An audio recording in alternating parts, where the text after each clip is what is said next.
اعوذ باللہ من الشیطان الرجیم بسم اللہ الرحمن الرحیم۔ مولا کائنات حضرت امیر المومنین علی ابن ابی طالب علیہ الصلوۃ والسلام کے مجموعہ کلام نہج البلاغہ کے دوسرے باب کا مکتوب نمبر 61، اور آپ علیہ السلام نے یہ خط جناب کمیل ابن زیاد نخعی کے نام تحریر فرمایا۔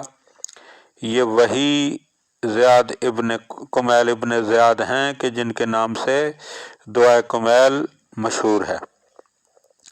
اس خط میں ان کے اس طرز عمل پر ناپسندیدگی کا اظہار فرمایا ہے کہ جب دشمن کی فوجیں لوٹ مار کے قصد سے ان کے علاقے کی طرف سے گزریں تو انہوں نے ان کو روکا نہیں۔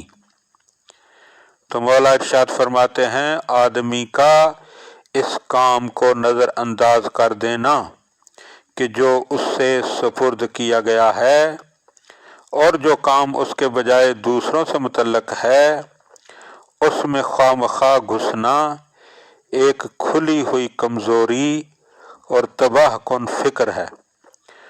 تمہارا اہل کرکیسا پر دھاوا بول دینا اور اپنی سرحدوں کو خالی چھوڑ دینا، جب کہ وہاں نہ کوئی حفاظت کرنے والا ہے اور نہ دشمن کی سپاہ کو روکنے والا ہے، ایک پریشان خیالی کا مظاہرہ تھا۔